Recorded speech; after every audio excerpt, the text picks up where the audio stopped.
Hello, welcome back. My name is Dr. Christopher Gennari. This is the Great Big History Podcast.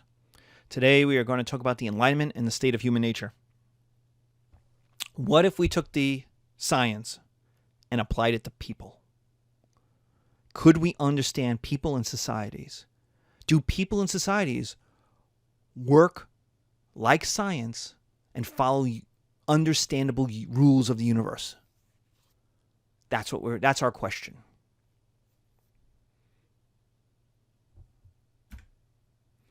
So we have the application of science to societies and government. That's what the Enlightenment is going to do. And the Enlightenment basically goes from 1700, 1750. No, it's got to be earlier than that. 1700, 1650 to, I'll go with 1848, the end of liberalism. Though you can make an argument that the Enlightenment really ends with the French Revolution, when basically because of the American Revolution and the French Revolution, the Enlightenment is no longer about ideas, it's about actions. And so we enter into a new phase. But the liberalism of the Enlightenment continues till 1848. So you can make an argument for 1793, 1792, 1789. Well, you could start with 1789, the start of the French Revolution. You could start with 1792 and the kind of end of the liberal part of the French Revolution and the start of the wars and radicalism and things we'll get into. You could go with 1815, the defeat of Napoleon. Or you could go with 1848, the end of 19th century liberalism and the success of conservatism. You pick any of those dates, really. There are people who will probably pick even more dates, but those are the biggies. But 1789 is probably the 1789 or 1848 are probably the best. Sorry to have a long discussion about this. The Enlightenment is used to support or oppose absolutism, which means we have to talk about what absolutism is. But we're going to see the Enlightenment. When we talk about the Enlightenment, Locke and Hobbes and Montesquieu, they're obsessed with absolutism. So what is absolutism? Absolutism is the concentration of all political, judicial, and military power in the hands of one person, usually a king. And absolutism is going to happen especially in France, but also in other countries, Spain, Sweden, Denmark, Austria, Russia. And what absolutism is centered around is that power equals perception. If you think the king is powerful, the king is powerful. So the king, and this is the Louis XIV idea, the king must be awe-inspiring, divinely picked. This is the divine right of kings that the James and Charleses of England will talk about. That God made me king for a reason. He didn't make you king, he made me king. And he picked me for a reason. And so the idea is I am, as Louis XIV said, I am the state. I am the government. I am France. And you go, well, that's hubris. But remember, we're coming out of 100 years of civil wars, of wars of religion. The idea is that the king is going to build stability. That if you just listen to the king, things will be okay. And that's an idea that goes back to Roman emperors. That we don't want civil wars, so we'll have an emperor, one guy who will make the decisions. And because he has all the power, he is the state, and he has every reason for the state to succeed, because if the state succeeds, he succeeds. If the state fails, he's a failure. And so absolutism is an attractive, stable, conservative model that people liked. What does absolutism leads to? Stuff we like. Nations. We get countries. We get France. We get Spain. We get Denmark and Sweden.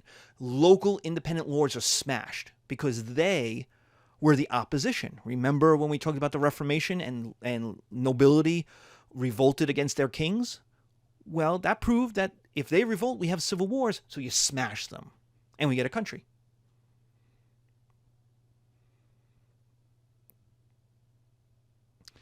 Two, so we get a country, we get nations with absolutism. Two, we get a unified law, language, religion.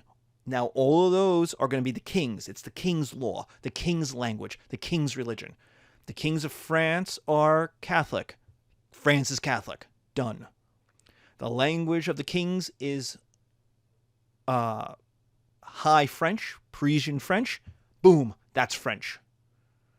Your local dialect in Burgundy, who cares? That's not real French. The law is the king's law everywhere. What the king says goes. Local laws, which have been around since the end of the Roman world, are going to be wiped out and replaced by this universal law of kings. So we start to get unity again, where we didn't have it for 1,000 years. Local noblemen did their own thing, had their own laws. Sometimes that's good, sometimes that's bad. 3, identity changes from the local to the national. I am a Frenchman. I am a Dane. I am a Swede because I live in Sweden underneath the Swedish king. I am no longer a Burgundian.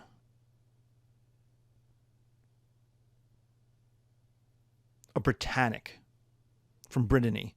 I am French. And there's a great book that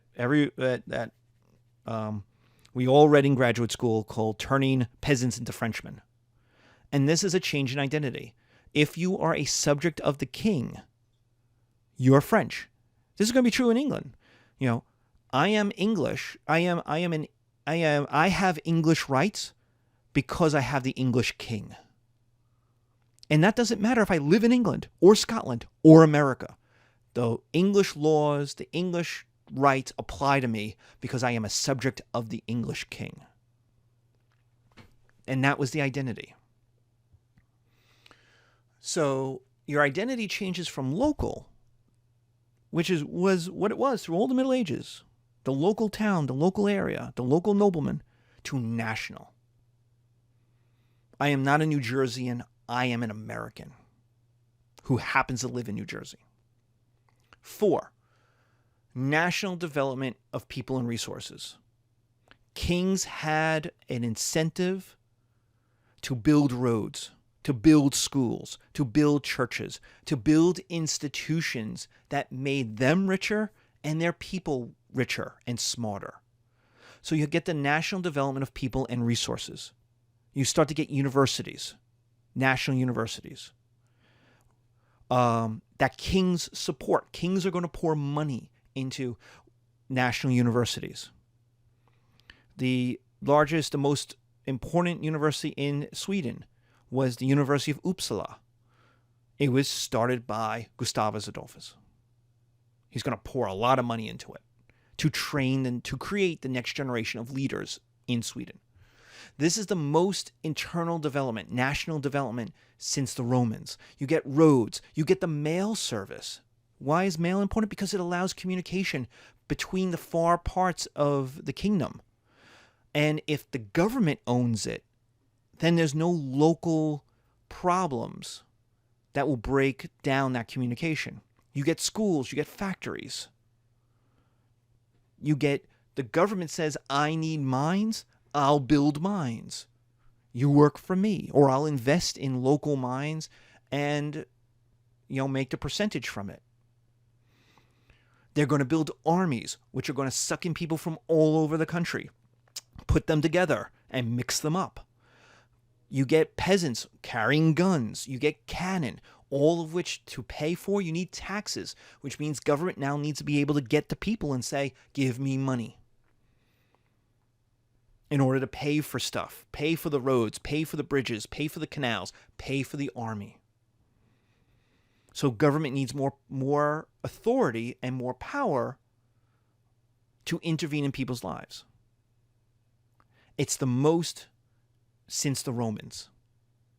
Now, we had strong kings before, but they couldn't reach down and affect people's lives. They couldn't build roads or bridges in weird off places.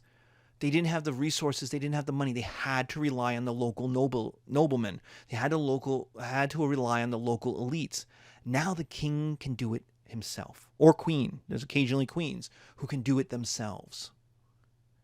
They have the loyalty of people, and they have the institutions capable of doing it.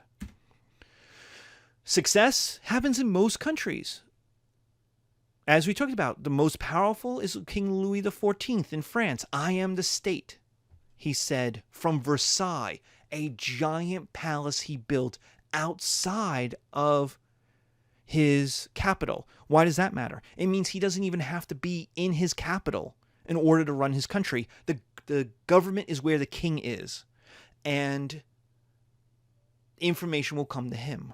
This is Escorial in Spain, which is built by Philip II outside of Madrid. It's actually older than Versailles. But it means the knowledge will go to the king. The king doesn't have to go to the knowledge. Most major countries will have an absolute monarch at some point because it works. It organizes stuff. It is in many cases stable. In places where it fails, bad things happen. In Poland, the king could not defeat his noblemen, and Poland will disappear by 1800.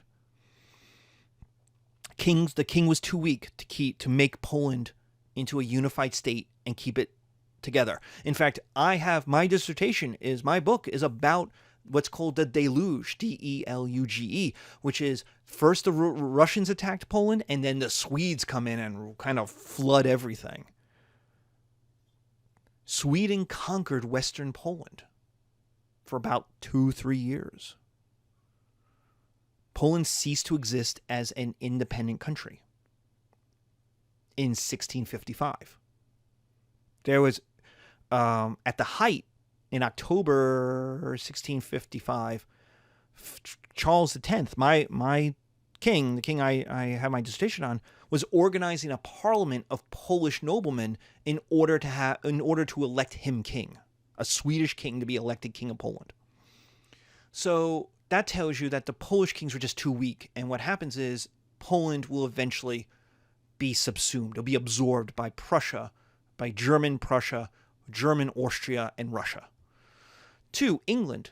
England will have a civil war from 1642 to 1649. They'll execute their king, which means he's not divine. He's not from God. If we can cut his head off, we don't have to care what God thinks. He's just a man. And Parliament will run the show from now on. Now, there'll be starts and stops. The king will return. England will become a republic for a while, then the king will return, then they'll get rid of the king, and they'll put in a new king. But in the end, the idea is that England will run. England will survive, where Poland doesn't. Now, England's on an island, and it dominated Scotland and Ireland. But that it's Parliament, a group of men who will run the show, not one man, for good and for ill. Germany has no unity. It's weak, and it's divided to 1871. The emperor is so weak he has to get elected by superdukes called electors, 7 of them. Germany will be the place wars will happen in the 16 and 1700s. You want to invade a place, you invade Germany. The Swedes will do it. The French will do it. The Spanish will do it. Why? Because there was no king powerful enough to keep out others. And so the dukes fought among themselves, lots of civil war, and the dukes were perfectly willing to bring in outsiders to help them. So Germany is the battlefield of Europe basically from 1520 with the start of Reformation to 1815. So what does the Enlightenment say about human nature? So that's the politics of absolutism. So how does the Enlightenment figure into this? Well, we're going to do a couple of examples. We're going to do 3 major writers: Hobbes, Locke, Montesquieu.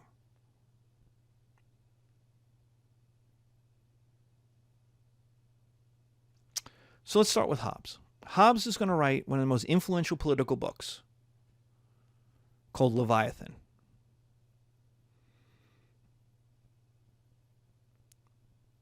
It's a big book of which people remember basically know one sentence from it. Life is violent, brutish, and short. Harsh, brutish, and short. Why? Why does he write this? Because Hobbes lived through the English Civil War. And the English Civil War was the bloodiest war in English history. Neighbor versus neighbor, king versus parliament. It was a terrible war in England. It traumatized England. It traumatized the English.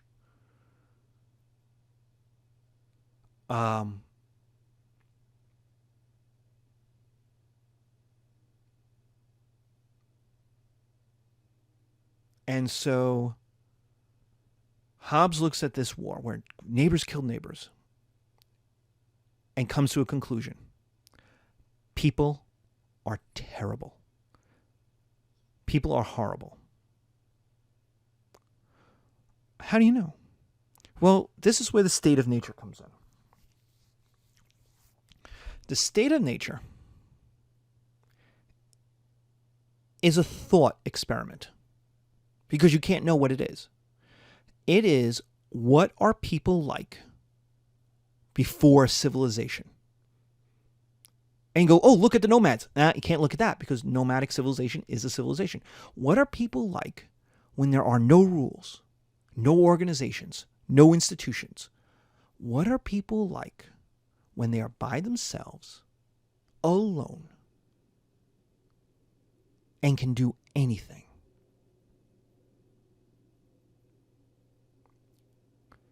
When there's no morality, there's no religion, there's no parents telling you what right and wrong are, there's no government making rules. What are people like in the state of nature before humans invented society? And Hobbes looked at the English Civil War and said, people are awful. People are about power. People are violent. Life is short and brutish. Basically, the strong dominate the weak. And if you look at things like The Walking Dead is a perfect example. I am strong, and so I can make you do things. Rick, the governor, the big bads, they are strong. Like Rick dominates his group. Why? Because he is stronger than they are, and he's willing to do things they won't. Now, I haven't watched The Walking Dead since like season 2 or 3. So, I don't know if it's changed, but I don't think it has. Every ad I see still has Rick with a big-ass gun. I'm assuming he's still in charge of his group. And violently fighting other groups who have a big bad in charge. And the idea is that, how do we create society? Well, we create society because I am strong. I am tougher than the people around me. And so I dominate them. I can make the men work for me. I can make women have sex with me. I can use people because I am strong and they are weak. And what they don't want to be is dead. And so they are willing to accept my strength, my power, for protection. Because I'm the devil they know. Because out there are others strong who will treat them even worse. So the devil you know is better than the devil you don't.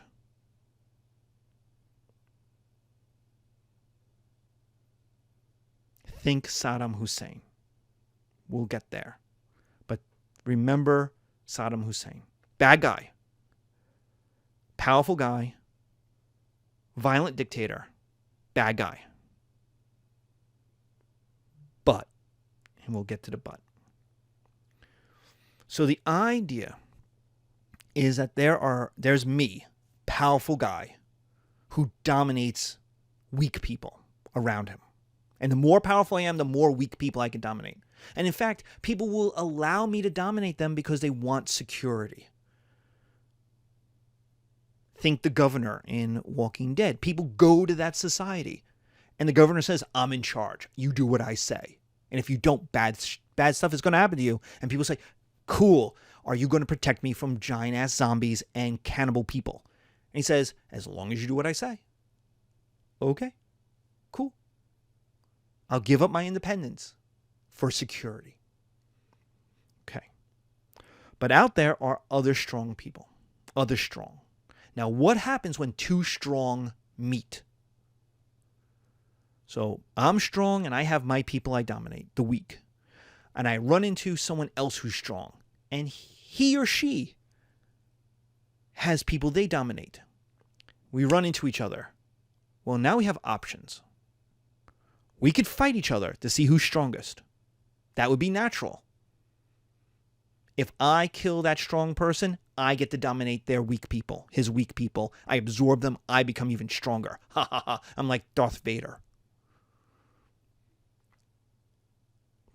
But I might lose. I don't know how strong the other strong guy is.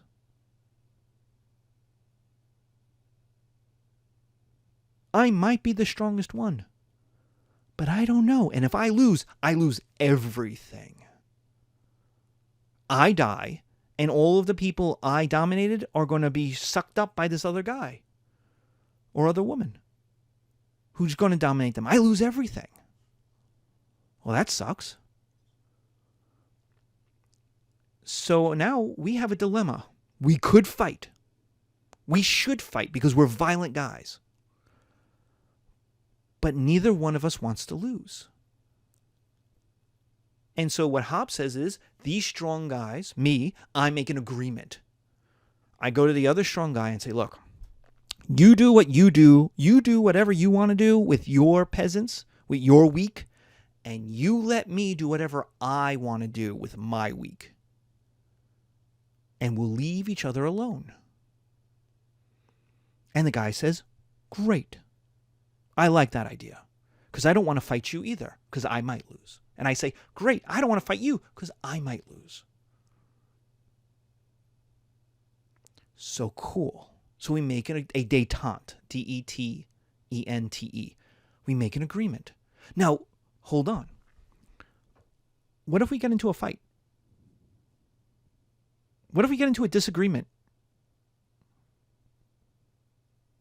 And the other guy says, that would be bad because we might kill each other. We might fight. Because, exactly. So what if we set up a place where we can get together, me, you, and the other strong guys around here, to talk about our issues and to make the rules that we'll all abide by to keep us, the strong, from fighting each other. And the other guy says, that's a great idea. What will we call it? And we'll call it the get together. No. We'll call it the round table. No, already taken. We'll call it something cool, sophisticated, French. Parliament. We'll call it government. And for Hobbes, that's the idea of government. The government is the alliance of the strong who get together to create the rules for dominating the weak. The weak agree to this. Why? They have numbers. They outnumber the strong. But they want stability. They want predictability. And the strong say, do what we say, and nothing bad will happen, and we'll protect you from the other strong guys over there who speak another language. And the weak say, okay. And boom, you have a government. That government is the alliance of the strong who make an agreement on how they will dominate the weak. That's Hobbes. Why? because disorder is worse. For him, the English Civil War was a terrible trauma and tragedy. And the idea is that disorder is worse. And we now go to Saddam Hussein. Saddam Hussein was a bad guy. When we invaded in 2003, he was a bad guy. You will not find me being an apologist for Saddam Hussein. And yet, Iraq fell apart, entered into civil war, entered into local genocides of religiously inspired jihadists. The Shia killed, murdered, tortured all of the Sunnis they could get their hands on. Meanwhile, the Sunnis in the same neighborhood were murdering, torturing, kidnapping, killing all the Shia they could get their hands on. Neighborhoods that used to be integrated, first segregated, and then fought with each other and wiped out one side or the other. Iraq in 2002 was not a nice place, but it was predictable in a lot of ways. You stayed away from Saddam Hussein, you stayed away from his cronies, you kept your head down, and you could survive and live in this place. Women got educations. The standard of living was good. Government worked. Yeah, there was cronyism. There was violence. There were bad things that happened to people. Would people have liked a democracy? Sure. But what happened was, without a government, the entire society fell apart. And I have had Iraqi students, refugees from 2005, 2006, 2007, and all of them said it was better under Saddam. Why? Because it was predictable. In the Civil War, they lost their schools. They became refugees. They lost their homes. They lost all their wealth. They had to travel with only what they carried. Girls became prostitutes. I had boys tell me how their sisters had to become prostitutes in order to make money for the family in Syria while they were refugees. In Iraq in 2002, they were in school. In 2006, they were refugees and prostitutes. That Iraq became a Hobbesian world in the Civil War, as close as we have seen in the modern world, where neighbors fought neighbors, everyone was violent, and the strong began to dominate. And you saw that. It was the Shia the Shia groups that allied with Iran, Al-Qaeda, then later ISIS, Sunni groups that allied with Saudi Arabia, whoever might have allied with the United States. And then people said, well, the United States ain't winning, and they allied somewhere else. Iraq was a horrible place to be in 2005, 2006. For everyone involved. It was a society where all the institutions collapsed. Neighbors killed neighbors. It was Hobbes. Hobbes was right in Iraq in 2006.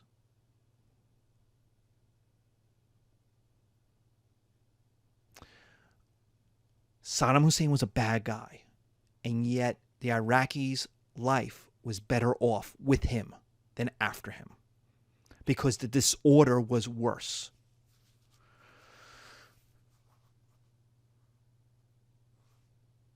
So why don't we just end with Hobbes? Well, because we have Locke. Now, Locke is going to sound familiar. Locke better sound familiar to you, because Locke is going to write the Second Treatise on Government. And Thomas Jefferson is going to plagiarize that. If you read your Declaration of Independence, you are reading Locke. There's no citations. He would have gotten Jefferson would have gotten a 0 on if he turned that in as an exam. I would have said, where'd you get this from? It sounds a lot like Locke. No citations, 0. Plagiarism. Locke didn't live through the Civil War. If he did, he was very young. He lived through an event called the Glorious Revolution. Now, already the name tells you something. It is the Glorious Revolution of 1688, where James II, the Catholic King James II, was bloodlessly overthrown. basically people were willing to put up with him. They had Charles II, maybe a Catholic, maybe not. He didn't wear his religion on his sleeve, so nobody cared. His brother James II took over, very Catholic. Now, we had just had a revolution against Charles I and had Protestantism win, so England does not want to go back to being Catholic. But we'll put up with James II. He's old. He's whatever he is, in his 50s. He's fine. It's just him. The next person who will come is, he has 2 daughters. He doesn't have a son. He has 2 daughters.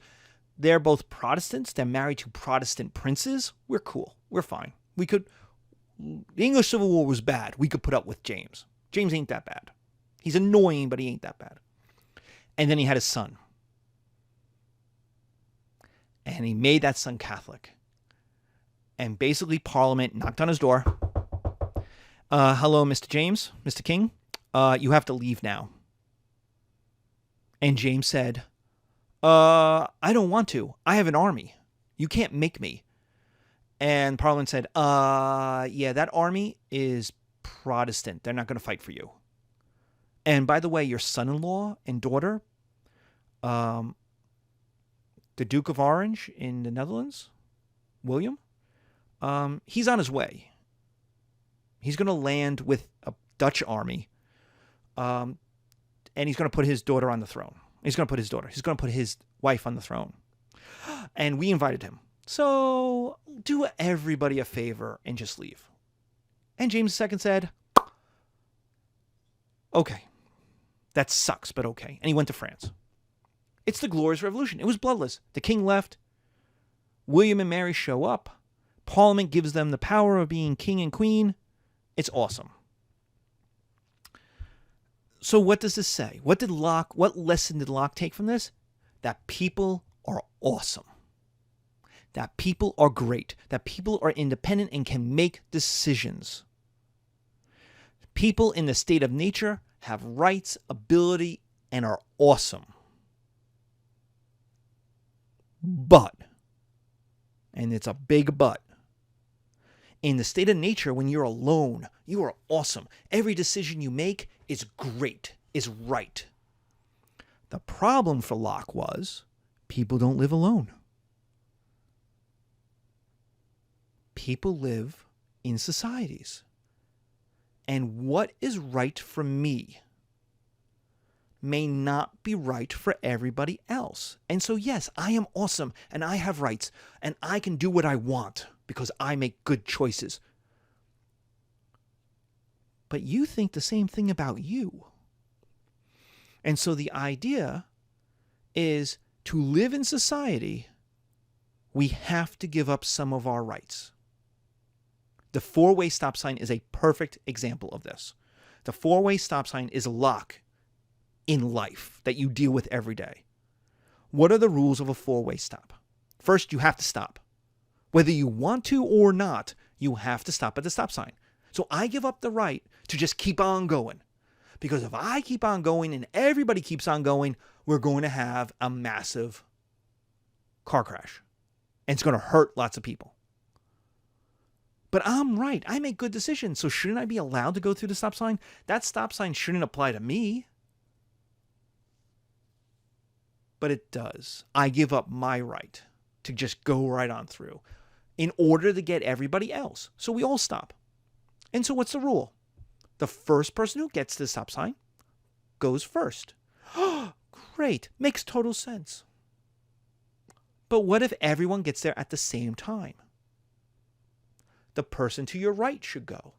Well, wait a minute. Hold on. I have had plenty of teenage students and they all say the same thing. Wait a minute.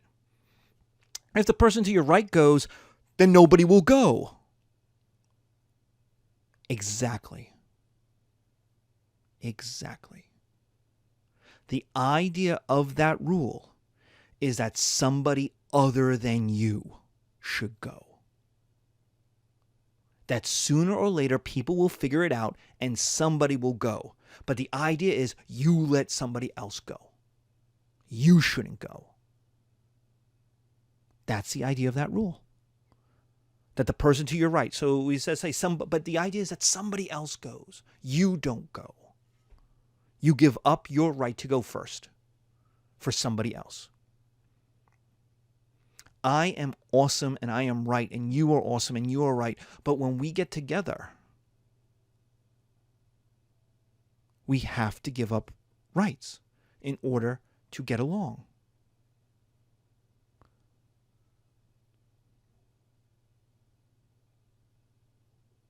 This is the gun debate right now in America.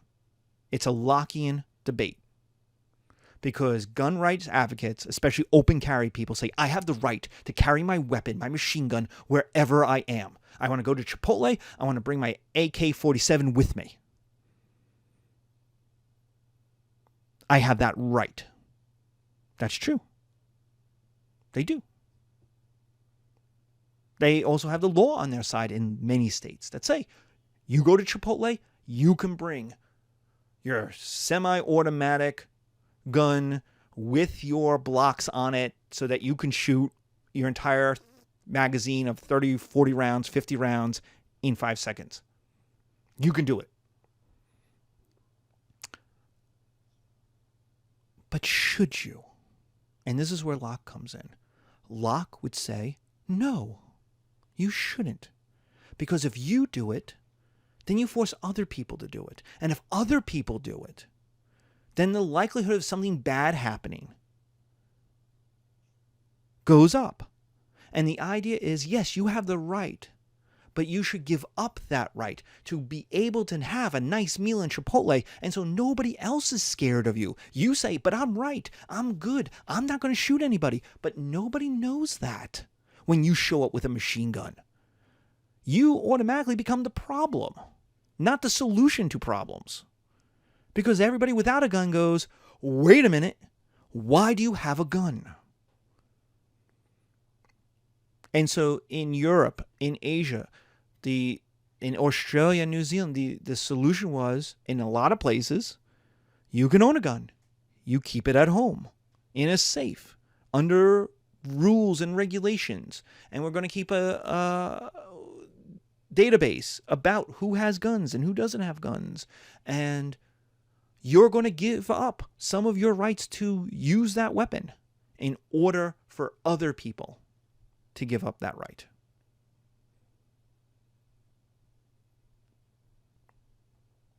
That's Locke. I know, you're awesome. You'll never use your gun in a bad way, ever. But what about everybody else? The very fact that you want to carry your gun to Chipotle means you think a person with a gun will show up at Chipotle to do something bad. Which means your argument for yourself, you automatically don't think applies to other people.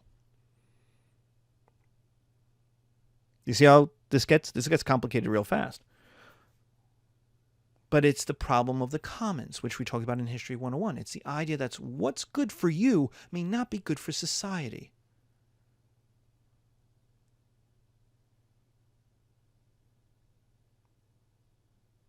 None of my students are better off if I carry a shotgun into class. Nobody is better off. I'm not better off. You're not better off. I could do it, but nobody benefits from that. It hurts our discussion. It hurts our debate. It also adds violence to every discussion and interaction.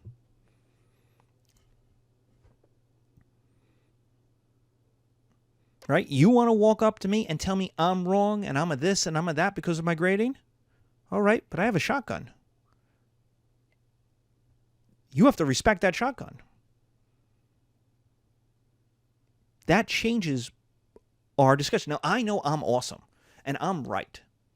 And I do great things and I don't make bad choices because I am a Lockean hero. But you don't know that. And so what Locke argues, and Locke is the founding philosopher of the American Republic, is that to live in society, yes, you're awesome, but we have to give up these rights in order to live in society. So what about government? How does this apply to government? Well, bad governments should be replaced. Why? Because we're awesome and we can make good decisions. And so if we have a bad government, a treasonous government, a tyrannical government, get rid of that government and we'll put in a new government. We could do it. The United States, France, lots of countries will do that. We'll say, hey, we can do this, and we'll just make the new government. And we'll make the new rules, and we'll figure it out. France has had, what are we, in the Fifth Republic? They've had 5 republics and 2 empires. And then there's the monarchy. So we can do it. So we can replace bad government. That's huge because it's very humanist. It's very pro-people. You can figure out what the best government for you is. The United States has a president system. France has a parliamentary system. Well, I shouldn't say that. France has a president system as well. England has a parliamentary system. Germany has a parliamentary system. Sweden has a parliamentary system. Russia has a presidential system. Different societies can figure out different solutions to their own society. That brings us to Rousseau. So I used to do Montesquieu. Now we're going to do Rousseau. So we bring in Rousseau. Rousseau is the hippie of the hippie of the hippies. He thinks people are awesome all the time. In fact, he thinks civilization is the problem. Rousseau is a reaction to French absolutism. He looks at French absolutism of one guy being in charge of everything and says, this is total BS. The people are awesome and should make their own rules. And those rules are defined as the general will. And we'll talk about that in a moment. But Rousseau is for the general will, the consensus of people, because people are awesome. In the state of nature, everything they did was right.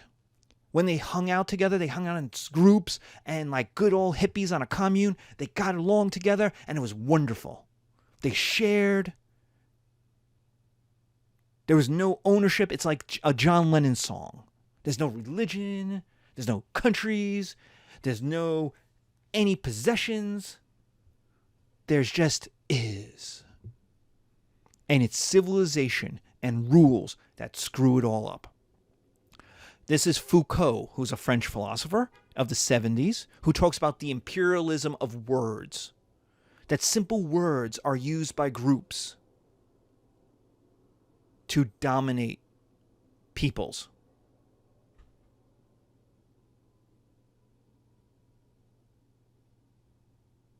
Simple words. His example is what gay people were called. Gay people were sodomites in the 19th century, which meant it was a religious problem. God hated them for what they were doing. It was a religious sin. The 20th century, they became homosexuals. It became medical. It's not religious. It's not a sin anymore. It's a medical condition. But that medical condition, being a medical condition, can also be cured through medicine. And then homosexual people said, well, that sucks. I don't like that. And they named themselves gay. They took a word that meant happy because homosexuality was seen as an inversion, as a problem. And they're like, no, I want to be this way. I'm gay. I'm happy. And I'm going to take ownership over this word. I'm going to call myself what I want to be called. And Foucault is that the power groups named them because they didn't like them bad things. And that in order to name themselves, they had to take power. That's Foucault. That society branded people. Freud has a book after the First World War called Civilization and Its Discontents. That civilization creates rules that people can't abide by. People feel guilt. People feel overwhelmed by. There's rules, there's obligations, there's responsibilities. That civilization puts so much pressure on people, as seen in the superego, that it dominates, it crushes the ego and the id, and that it makes people miserable. That civilization is bad. So Rousseau believes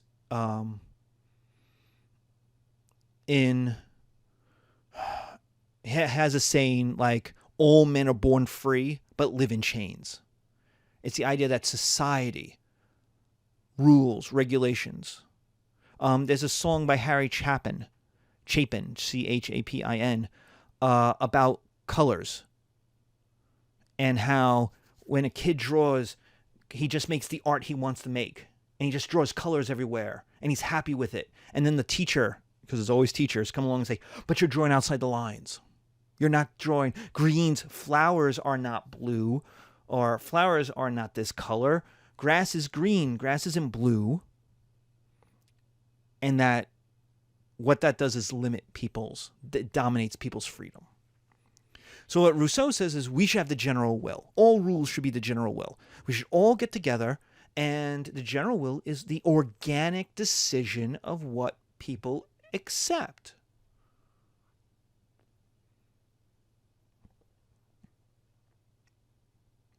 Like adults should not have sex with children. Pedophilia is bad.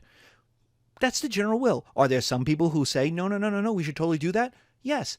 And society as a whole looks at them and says, you're a terrible person, you're a pervert, and if you do it, we're going to throw you in jail for a very, very long time. You shouldn't be in society. That's the general will. We kind of all got together and agreed on these things. And that sounds great. That there'll be no rules. We'll all just agree. It'll be organic, and we'll get together, and everyone, yeah, it's like standing on line. People accept that you stand on line and how lines work. And the people who cut the line, who are like, the line doesn't apply to me, you get pissed, and everyone else on the line gets pissed because you're obeying the general will of how lines work, and they're not. What makes them so special? F you, man. Back to the line. Get in the back. But I'm special. I don't care. And now you have 30 people online being all the same. Even the guy in the farthest back says, no. You get behind me.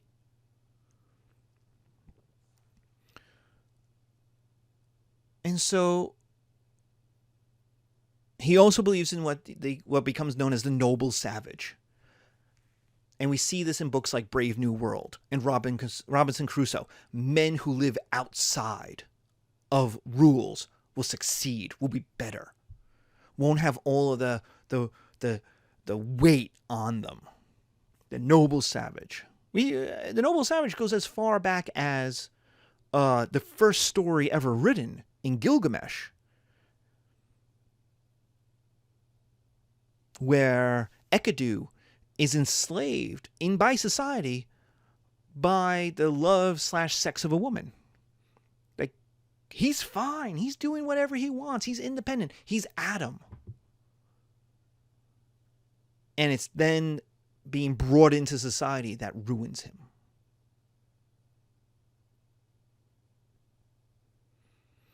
That people are better without all those rules.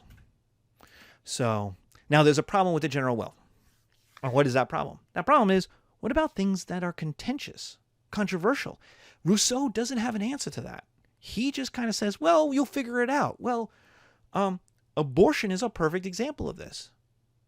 There are people who think abortion has to be legal because it can be medically necessary at times, but it's also about the freedom of one's body and privacy. There are other people who think abortion is murder. Neither side is outrageous in their thought. They both have evidence. They both have perspectives. They both have a large number of people who support them. Right? The general will on abortion is you shouldn't murder the women. Right? Yelling at them, going into the abortion clinic, humiliating them, doxing them, assaulting them and or killing them is the no-no. That applies usually to the doctors too, but every once in a while a doctor is murdered, and there's a small group, but a significant group that goes, well, he's the murderer, so... But the general will is you don't murder the woman, the mother. You try to convince her to have an adoption. You try to convince her to keep the baby. You try to do various different things, some of which are nice, some of which are not nice. But you don't murder her. Like, that's the general will. But on the abortion itself, you have no general will. Unless you get down to really localized levels. But then what you're talking about is people living in very small groups that agree on these issues. You talk about segregation from larger societies.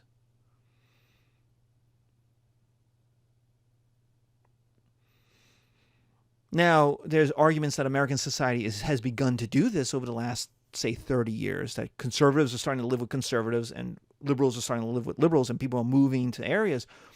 But even then, in New Jersey, there are people who live next to people who disagree with them on many different things, from school taxes to abortion to gun rights to many different things. And there is no general will. And Rousseau doesn't have a solution to how you figure that out. But then again, he doesn't need a solution because he doesn't believe society is good for people. He thinks society is bad for people. So he'd be very happy if you just walked the earth like Buddha, doing your own thing. Not needing anybody, like Bruce Banner in The Hulk. So there are problems with Rousseau. Rousseau is as liberal as you get, whereas Hobbes is as conservative in this philosophy as you get. There can be people even more conservative, but Hobbes at least acknowledges we can change the government. It doesn't belong to God. It is. So Hobbes is where we start because that's where philosophy on government over the next 200 years goes. It starts with him, goes to Locke, and has other people, Montesquieu and Rousseau, factoring into it, and other philosophers as well. So that's the alignment. That's the three different attitudes of people towards people. That people are terrible, Hobbes. People are awesome but need to give up their rights when they live together, Locke. Rousseau, people are awesome and it's society that makes them bad, Rousseau. And so that's where we'll end. So thank you.